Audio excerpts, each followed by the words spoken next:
So this story is called Zenelia, the Village of Talented Animals, and I wrote it when I was 10 for a writing contest.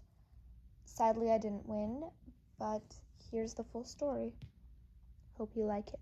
Zenelia, the Village of Talented Animals. Croak, croak, croak.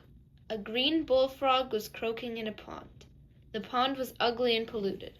A lot of humans had thrown their trash in it. But it was the home of the frog. The frog was croaking on the peaceful morning of July 26th, not a special day. You might have thought that the frog was happy croaking in the morning, but no, he was not. He was croaking because he thought that if he croaked, someone would come get him to go for an adventure. Sometimes frogs think about stuff that is impossible. The bullfrog wanted to be a pet frog since he was a tadpole. At least he wanted a friend. No matter who it was, he thought. Well, he was thinking out loud and started yelling, "Who wants to be friends with Fred?" Fred was the frog's name. He had named himself because he had never seen his dad or his mom, but he sometimes called himself Freddy when he was sad. Fred was so surprised he had almost had a heart attack. Frogs are not supposed to yell or talk. How did he do that? He thought. The humans passing by looked around. They would never want someone or something to disturb their morning peace, and who would? As they continued on with their friends, Fred's frustration and loneliness grew. While he was thinking all that, he heard a little voice saying, "Eh?" This sounds like French, Fred thought. He had heard it before. It was a very elegant language indeed. A very small and slow snail appeared. Its shell was yellow and it looked very fragile. "Allô," said the snail. Fred knew it meant hello in French.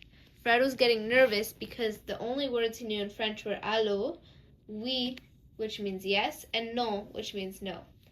Fred feared that at any moment the snail would say words he did not know. "Quel est ton nom?" asked the snail. Fred started panicking, but then he saw a miracle flying in the wind. Well, maybe not a miracle, but at least a paper. On the paper was a little lesson of French. It explained what words you should know in French. The paper said, "Quel est ton nom?" means, "What is your name?" So Fred kept reading the paper, which said to say, "My name is," you have to say, "Mon nom is." So Fred said, "Mon nom." So Fred kept reading the paper, which said to say, "My name is," you have to say, "Mon nom est." So Fred said, "Mon nom est Fred."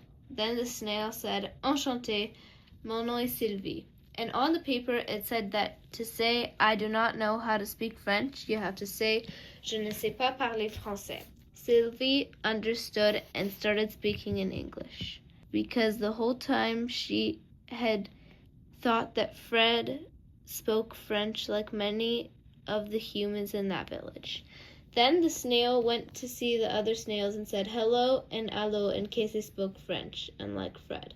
But the snails just glided away with their eyes looking confused. Fred exclaimed to Sylvie, "We are the only animals that can speak human language here." Sylvie nodded, but Fred wanted more friends, so he asked Sylvie to join him in finding them. Sylvie agreed, but she wanted to leave the next day, so Sylvie and Fred went to sleep near the pond. The next day, the frog and snail took some of their favorite foods. Fred took insects such as flies and moths. Usually frogs eat snails, but since Fred's best friend was a snail, he did not want to eat any. And Sylvie took fresh leaves of lettuce, mushrooms, and berries. They transported the food in big leaves that they put on their back. After a long time of walking, Fred and Sylvie had already almost been crushed to death 7 times by human feet. Fred and Sylvie had arrived at a lake that had pieces of wood floating on the surface of the water. The lake looked cleaner than Fred's pond. Suddenly, Fred heard something in the distance and realized it was a beaver. "Hi, do you like pie?" it said. Fred was too startled to answer, because the beaver could talk just like them. The beaver looked at annoyed that Fred did not answer. So just as Fred was going to answer his question, Fred got interrupted by the beaver, who said, "I do. What about you?" And the beaver turned to Sylvie. Sylvie answered politely and said, "I do not like pie very much." The beaver said, "Okie-doo, but wait, you guys can talk too?" "Yes," answered Fred, "and it sounds like you rhyme when you talk." The beaver said, "Yes, that is my special talent, I guess." Fred then said, "My power is just talking normally, I guess." Sylvie said, "My talent is that I'm bilingual, which means I can speak both French and English." The beaver introduced himself. "I am Bilver the beaver, but I go by Billy because it sounds less silly." Sylvie and Fred introduced themselves and invited Billy to join them on their quest. Billy said, "I will join you too, and I hope that together we discover someplace new." Then Fred said, "Well, in fact, we are looking for more new friends. Do you know anybody who speaks human language just like us?" Billy stood up and said, "I know where we can find new friends. They are always doing silly trends." "Where?" asked Sylvie. "Near the duck pond, of which I am fond," said Billy. "Oh," said Sylvie, "we will go there. But before we leave, bring some stuff you would want to keep in a backpack." As Billy went to get ready, Fred turned towards Sylvie and asked, "Have you ever wondered how you, Billy, and I can talk and not other animals?" "Yes, I have," said Sylvie. "It is probably some sort of fairy dust that can make animals talk instead of making animals fly." Just then Billy came back with a backpack made of bark and leaves that looked very stuffed because it was full of pies, candies, and all sorts of sweet things. Fred was not surprised that Billy had brought sweet food because he had asked if they liked pies at the beginning of their encounter, and Billy had answered his question himself to say that he liked pies. Then Fred said, "I'm sleepy. Can we go to sleep and then go find new friends tomorrow?"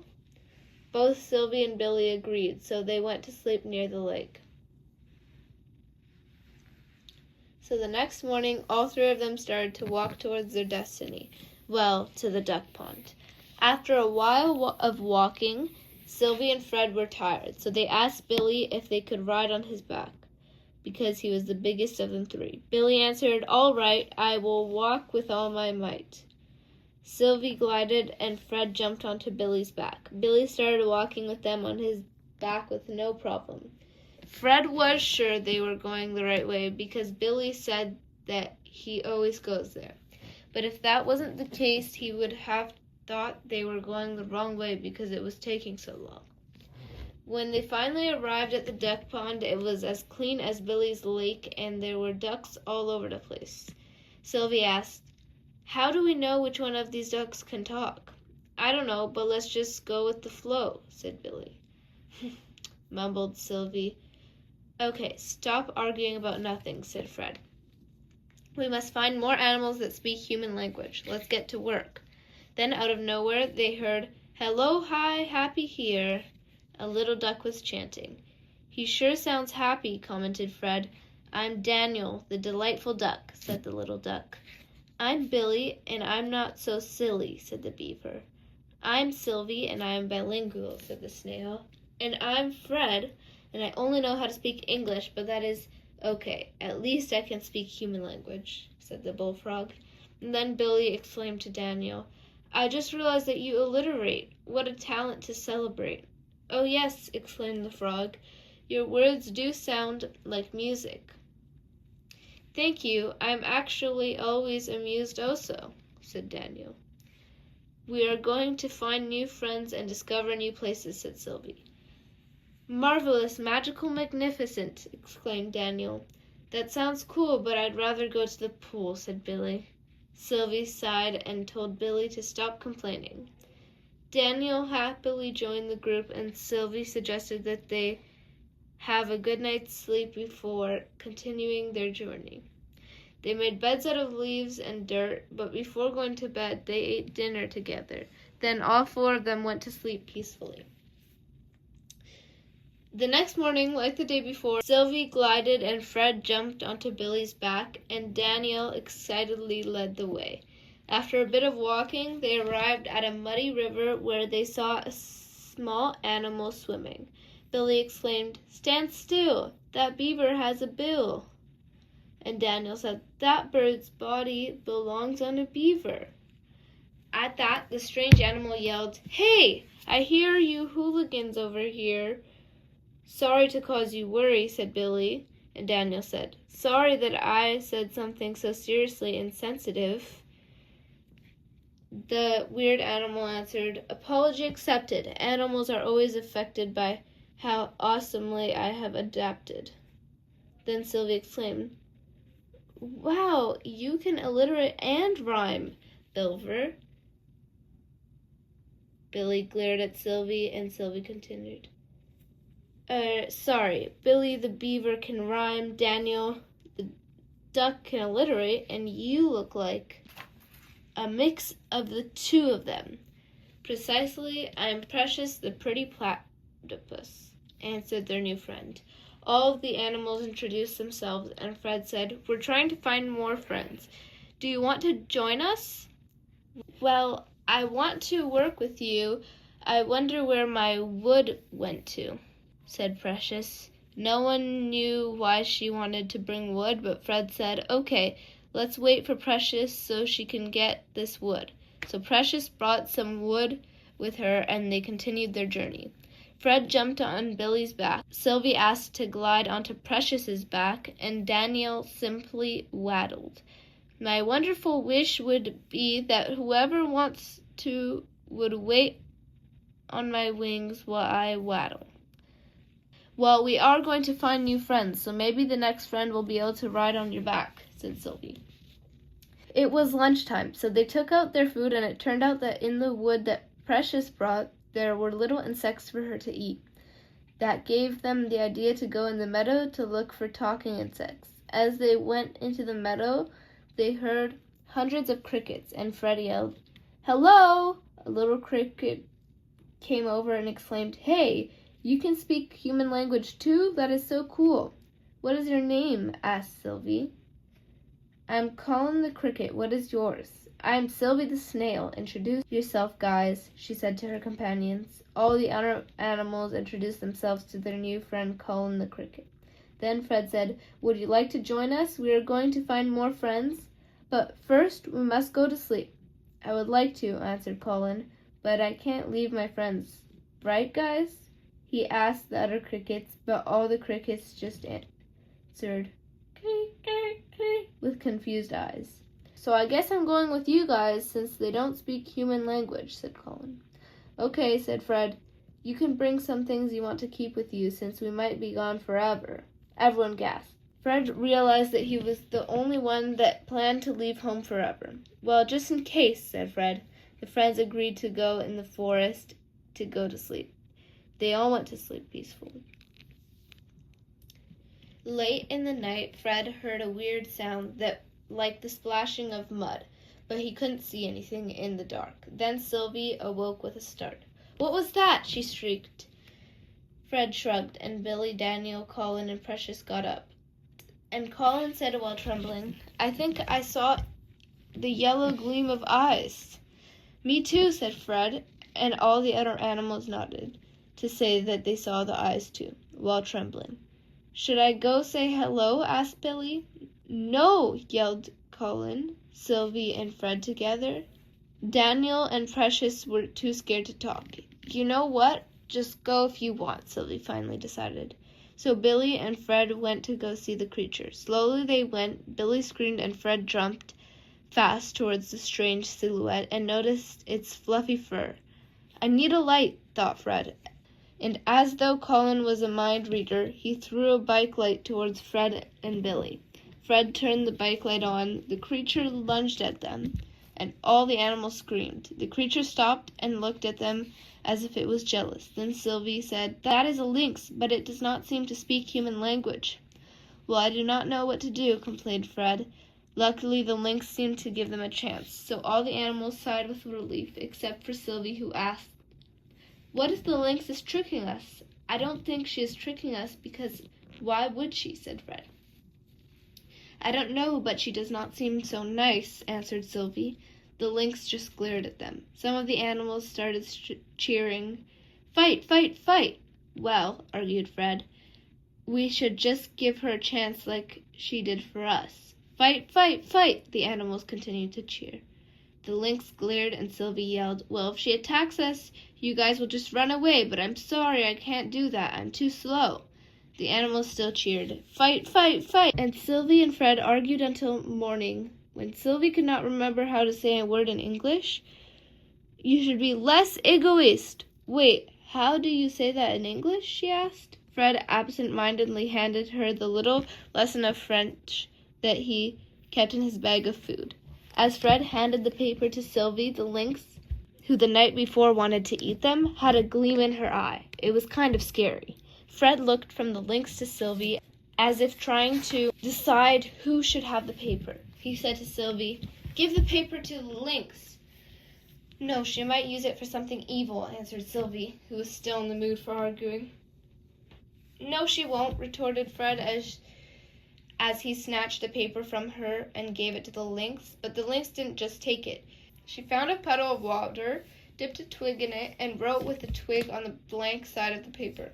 I'm Lily the lynx. I can write and understand human language, but I cannot speak it. And Lynx handed the paper to Fred so that he could read it. So Fred read it, jumped with surprise, and handed it to the next animal, who was impatient to read it. The note was passed to each animal, and they read it, all feeling bad for not noticing Lily's situation earlier. They started running towards her to hug her, but before they could reach her, Lily took the piece of paper from Billy, who was the last one to read the message, and wrote, I'm not your friend, I'm still your enemy, really fast on it. All the animals stopped in mid-hug, and Fred bravely asked, why? He handed Lily a pen that he found on the ground so that it would be easier for Lily to write. Lily wrote, honestly, it's because you guys can speak human language and I can't, so I'm jealous. She gave the message to Fred so that he could read it. Fred looked at Lily perplexed. But writing is just another way to communicate and is fantastic. I wish I could write, but I can't, he said as he gave the piece of paper to Lily so that she could continue to write. Oh, great, note passing, like I've seen kids do in school when I watch them through the window. But they always get scolded by the teacher, complained Colin. Then Lily took the piece of paper that Fred was giving to her and wrote, I know you'd like to be able to write like me, but it's just so annoying when there's no paper around and you guys are freely talking about interesting things. Fred read the message and showed it to his other friends. He said, we're sorry. Now we understand your situation. And he gave Lily the piece of paper. She smiled and wrote, thanks, guys. It's nice of you to appreciate my talent. Maybe I could teach you how to write. She gave the paper back to Fred. He read it and said, yes, it would be so nice if you could teach us how to write. As Fred returned the paper, Lily snatched it and quickly wrote, I will only teach you how to write under one condition, that you provide infinite paper so that I will always be able to write, and in interesting conversations I will be able to write what I want to say without missing a thing. She gave the paper back to Fred. As soon as Fred saw Lily's writing, he sighed with despair. He could never get enough paper for her. He read the message aloud sadly. Suddenly Colin chirped excitedly, I've seen this cool invention in schools. I think it's called a whiteboard. The teachers use it with a special erasable marker, so it's reusable. Awesome. But where can we get one? Asked Fred. Unfortunately, the only place I've seen them is in schools. I don't think we could find one in the middle of the forest, answered Colin. Let's try going to the city to find one then, said Fred. We can't. It's too dangerous. Some of us might get squished. Others might get put in the zoo, said Colin. All the animals except for Fred nodded in agreement. Fred said, Sylvie and I lived in a busy park in Montreal, and we survived. Okay, said Sylvie. Let's play rock, paper, scissors with Fred, playing to go to the city, and Colin playing against that idea. Everyone groaned. Why can't we just vote? Asked Colin. But Sylvie was adamant. So they played rock, paper, scissors. Colin did paper, and it looked like Fred also did paper, but as Sylvie yelled tie, Fred said, I was trying to do scissors, but I can't because of my webbed hands. You know what? We need a rematch, said Sylvie. Colin, you can play against Lily. So they played rock, paper, scissors again. Colin did scissors, but Lily won because she did rock. Because she could not speak, they gave her the piece of paper so that she could write down her opinion. She wrote, I don't really care. We can go wherever you guys want. She gave the paper to Sylvie, who became red with rage as she read it. Can't you guys just make up your minds? She asked. All the animals shook their heads, feeling discouraged. Okay, finally let's vote. I bet some of you guys have changed your minds. I know I did, Sylvie declared. Most of the animals nodded, and Colin said, I do feel bad for Lily. Lily smiled faintly as if appreciating being acknowledged. They voted, and Sylvie counted the votes. In fact, she did not even have to count, because everyone voted to go into the city to help Lily by finding a whiteboard. They started walking to the city. Daniel happily took Colin on his back. After a very long walk, they arrived at a dump where they saw loads and loads of garbage. Sylvie suggested they could look for a discarded whiteboard there. That's what I was going to say, said Fred. So they searched and searched and searched. Sylvie went right into the piles of garbage, and finally, after a lot of work, Sylvie found a mini whiteboard. She called the other animals. Over here, can someone help me take it out of this pile of garbage? Every animal pushed and pulled, and pop, out came the mini whiteboard. The animals asked Lily if she could carry the whiteboard because it was for her and because she was the biggest and the strongest. Lily agreed. Fred turned to Sylvie and asked, Where are we going to go now that we found a lot of good friends? All the animals smiled. And we solved the problem with Lily. Lily smiled. We are basically done our adventure, right, Sylvie? Yeah, you're right. We're almost done our adventure. I solved the problem with Lily, and I think we should go someplace calm where no one can disturb us. Where all the talking animals, and writing, alliterating, and rhyming animals can live in peace together, answered Sylvie. Fred said, Okay, we can, but Sylvie interrupted him and coldly said, I need to know how to say the word I was trying to use to describe you earlier, but you guys wrote all over the piece of paper and I can't see any of the translations anymore. She frowned at Fred, and he shrugged his shoulders. Lily found a dry erase marker and wrote on the board, Don't worry, I remember the paper said that egoist means self-centered in English. Then Sylvie said, You're self-centered, Fred. Thank you so much, Lily, for remembering. Sylvie hugged Lily, and Fred said, I'm not self-centered, but I'll not argue anymore. Good, said Sylvie. So let's start going if you want to find a calm place, said Colin. Yeah, but wait, said Sylvie. I want to collect some more treasures. There might be something cool. We found a whiteboard after all. Colin agreed to stay for longer, but eventually started complaining that garbage collecting was embarrassing. Sylvie, who had made Billy carry all of the treasures she had found in the dump, said, First of all, it's not garbage collecting, it's treasure hunting, and second of all, it can't be embarrassing. There's no one here except us. Just as she finished her speech, a garbage truck came and dumped more garbage into the lot. Colin looked at Sylvie smugly and said, See what I mean? Sylvie didn't care and just yelled, More treasures, while all the other animals rolled their eyes.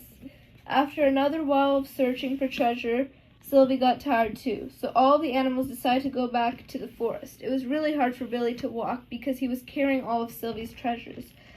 So he gave a third of it to Daniel and another third to Precious, and now all three of them were complaining.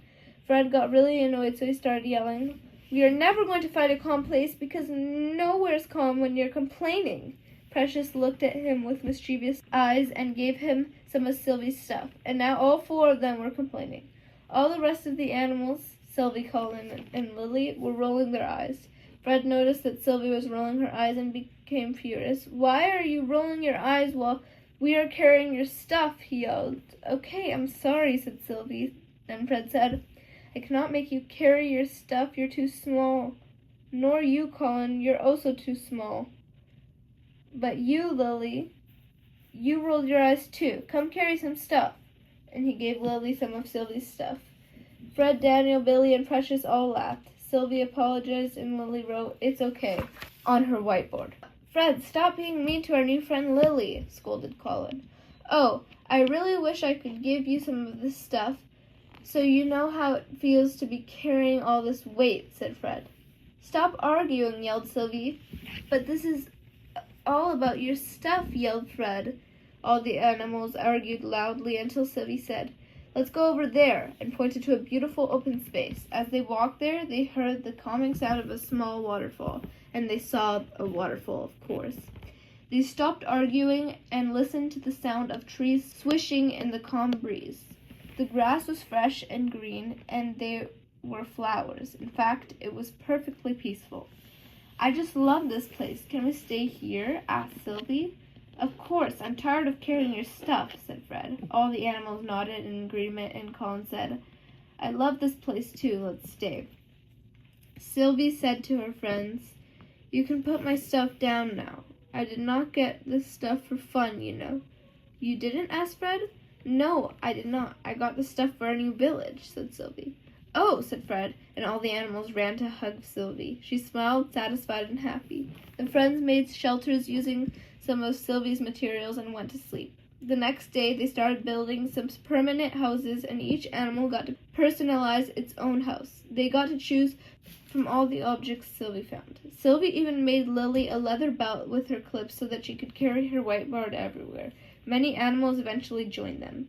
There was even a singing dog, but if you were wondering, the dog knew not to eat any of the other animals.